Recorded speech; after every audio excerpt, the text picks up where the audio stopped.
Apa khabar semua? Pusingan ke-12 Racing Formula One baru saja berakhir dan kali ini racing ni dibuat di Belanda, iaitu di sirkuit Zandvoort. Pada awalnya saya ingatkan race ni macam biasa-biasa dan akan jadi boring sebab track Zandvoort ni susah nak overtake. Tapi rupa-rupanya ini menjadi salah satu race yang paling best saya pernah tengok, mainly sebab ada banking yang banyak dekat Zandvoort ni dan juga cuaca dia tu tak menentu. Walaupun susah nak overtake, rupa-rupanya banyak juga overtake yang berlaku sewaktu racing ni. Dan lagi satu, tahun ni adalah race yang terakhir di Zandvoort. Maknanya dalam kalender tahun 2027 dia dah dikeluarkan dari Formula One punya kalender. Tak ada lagi dah racing dekat Zandvoort. Dan untuk race yang terakhir dekat Zandvoort ni, diorang decide juga untuk buat sprint racing. Sebenarnya sewaktu praktis dah nampak macam Mercedes dengan Ferrari agak kurang perform dekat track yang macam ni.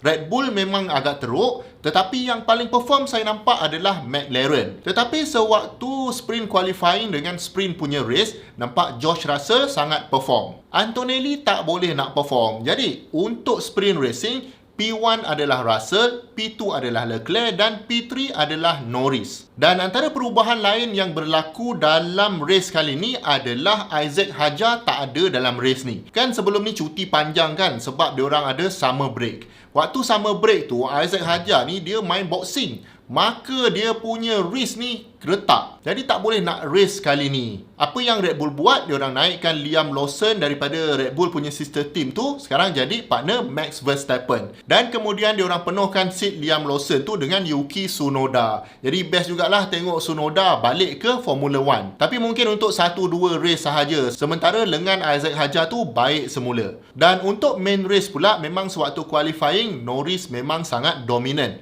Norris ni pula dia masih seronok lagi sebab race yang sebelum ni dekat Hungary memang dia menang. Jadi dia pun kalau boleh nak menang lagi untuk race kali ni pula. Maka starting grid adalah nombor 1 Norris, nombor 2 Russell, nombor 3 Antonelli, nombor 4 Piastri. Jadi nampak tak? 1, 2, 3, 4 McLaren dengan Mercedes. Ferrari pula 5 dengan 6, kemudian barulah Red Bull dan the rest. Antara benda-benda menarik dekat Zandvoort ni, dia punya track tu kalau anda perasan, turn 3 dengan turn yang terakhir tu, dia ada banking yang quite agresif. Banking ni dia membolehkan kereta tu corner dengan lebih laju daripada kalau tak ada banking. Maknanya kalau tak ada banking kan, dia punya G-force tu akan menolak kereta tu keluar. Sekarang bila ada banking, G-force tu ditahan oleh track tersebut. Jadi kereta tu boleh bergerak dengan lebih laju. Dan sebenarnya banking dekat turn yang terakhir tu sangat agresif dalam 18 darjah. Kalau kita berdiri dekat situ pun rasa nak terbalik juga saya rasa. Dan ada sebab diorang buat banking ni sebenarnya. Lita Zandvoort ni dia duduk dekat tengah-tengah macam National Park. Jadi kawasan di sekitar tu banyak sand dunes. Dan sand dunes ni adalah protected. Dah tak boleh nak bina dekat situ lagi. Maka apa yang diorang nak buat adalah disebabkan track ni susah nak memotong, jadi dia nak bagi kereta tu buka DRS sewaktu turn terakhir lagi. Dan bila sampai turn 1 tu banyaklah overtaking action yang kita boleh tengok. Jadi diorang buatkan banking ni supaya boleh buka DRS awal. Ini zaman sebelum tahun ni lah, masa guna DRS dulu. Sekarang ni pun ada lagi DRS tapi macam pelik sikit lah cara diorang menggunakan DRS. Jadi sebab itulah ada banking yang sangat agresif dekat corner yang terakhir. Dan banyak corner dekat Zandvoort ni dia adalah blind corner. Maknanya driver tak nampak pun di sebalik corner tu. Dia main corner sahaja. Itu yang menjadikan track ni agak menarik dan dia agak flowy. Maksudnya lepas kiri ke kanan, naik bukit, turun bukit macam tu. Kalau main game pun agak menakutkan dekat track ni. Okey, sekarang kita tengok waktu race start pula. Bila start je race, Antonelli di tempat ketiga tu terus dapat potong Russell di tempat kedua. Russell dia ada masalah sikit nak get off the line tu, jadi Antonelli ni ambil kesempatan lah potong dia.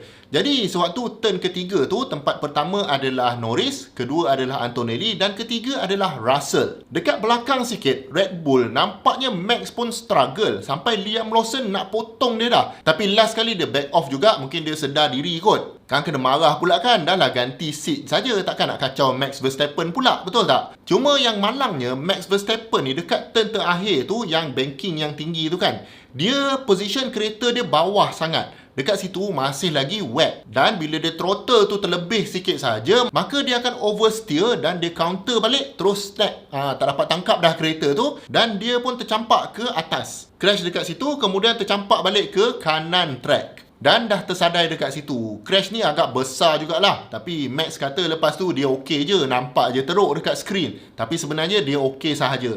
Saya rasa sakit juga tu. Di belakang Max pun rupa-rupanya Gabriel Bortoleto pun berpusing juga. Cuma tak crash sahaja. Jadi turn tu memang bahaya sewaktu wet condition. Sebab dalam setengah jam sebelum race tu memang hujan yang agak lebat. Dan sewaktu race tu bermula, diorang macam dekat boundary saja, nak guna tayar inter ke atau nak guna tayar slick. Tapi semua tim menggunakan tayar slick. Tapi masih perlu berhati-hati sebab masih basah lagi track tu. Disebabkan Max dah crash teruk macam ni dan kereta tu susah nak alih sebab tempat tu memang agak pelik sikit, maka race tu pun red flag dalam lebih kurang setengah jam. Bila mula semula, anda ingat kan tadi Antonelli dah potong Russell. Bila mula je balik semula, Antonelli ni potong pula Norris dekat depan sebab reaction time dia lebih laju. Dan bila reaction time laju, kita boleh masuk ke inside corner turn 1 tu, memang dapat potong lah sebab kita ada dekat dalam. Jadi sekarang Antonelli nombor 1, Norris nombor 2 dan George Russell nombor 3. Tak lama selepas tu, Piastri pula potong Russell. Jadi Russell ni daripada nombor 2 dekat start awal-awal tadi, sekarang dah nombor 4. Dia agak struggle sikit sewaktu main race. Dia kata kereta dia banyak understeer. Understeer ni maksudnya kita pusing steering tu, kereta tu tak nak turn tau. Kalau oversteer pula, kita pusing sikit je, kereta tu turn terlebih pula, dah senang berpusing. Bila Russell ni kena potong dengan Piastri, dia ikut Piastri agak lama juga dekat belakang. Dan pada lap 19, dia decide untuk cuba undercut Piastri dekat depan. Undercut ni maksudnya kita masuk awal, tukar tayar yang baru, guna tayar yang baru tu untuk pecut betul-betul suatu outlap untuk potong orang dekat depan yang masuk lambat sikit daripada kita. Dan itu memang berlaku sebab sewaktu Piastri pit next lap tu, dia punya pit dia slow. Maka bila keluar tu memang Russell dapat undercut, jadi sekarang Russell berada di hadapan Piastri. Kemudian pada lap 22, leader-leader banyak yang nak pit juga. Jadi masa tu yang masuk pit adalah Antonelli, Norris, Leclerc. Yang saya pelik tu, ketiga-tiga kereta ni slow stop. Masalah dia masih dekat rear left punya tayar. Jadi saya rasa disebabkan track ni adalah track yang clockwise, maka load tu banyak dekat rear left, lagi-lagi dekat last corner tu. Mungkin itu yang menyebabkan susah sikit nak buka tayar dekat belah belakang kiri dan itu menyebabkan slow stop. Memang pelik benda ni berlaku kepada banyak tim. Dan dalam kekecohan ni, Alonso rupa-rupanya relax je berada di tempat yang ke-9.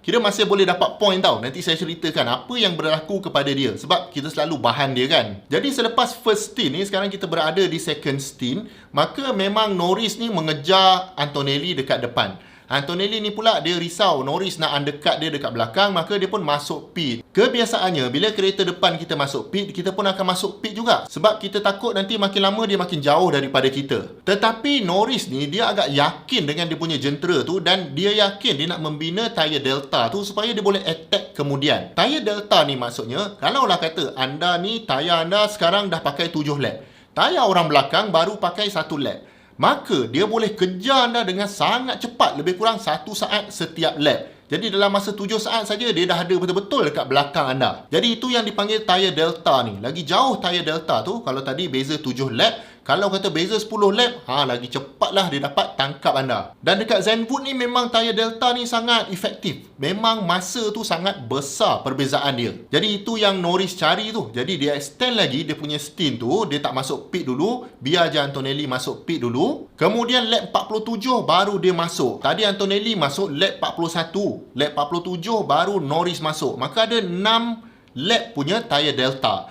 Bila Norris keluar saja, dia berada agak jauh daripada Antonelli dekat depan. Beza tu dalam 5.4 saat. Tapi disebabkan tayar delta ni, dalam masa 3 lap sahaja, dia dah ada betul-betul dekat belakang Antonelli.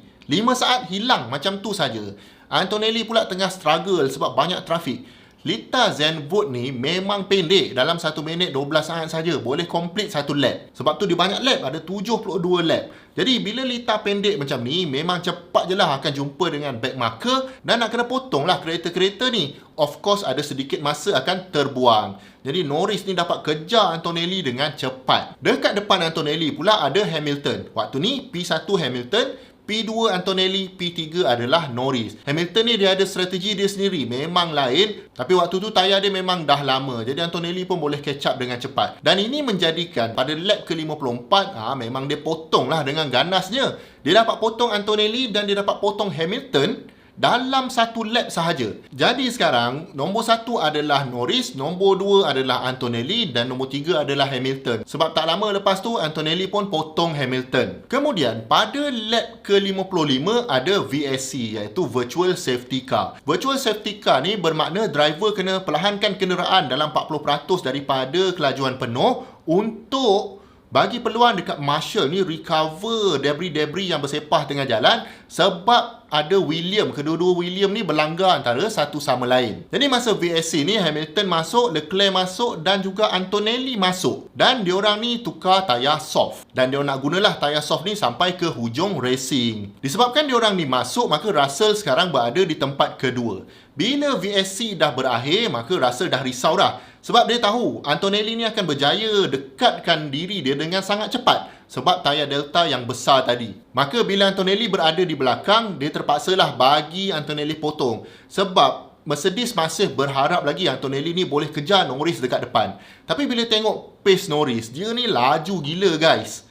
Tak boleh nak potong dah. Memang dia maintain dia punya perbezaan masa dengan Antonelli itu dalam 12 saat. Tak berubah-ubah masa ni walaupun Antonelli pakai tayar yang baru. Jadi ini menunjukkan pace yang McLaren ada sekarang. Dan Hamilton dengan Leclerc pula yang dapat tayar soft baru tadi, sekarang dah attack Russell pula. Nasib baik Russell boleh defend.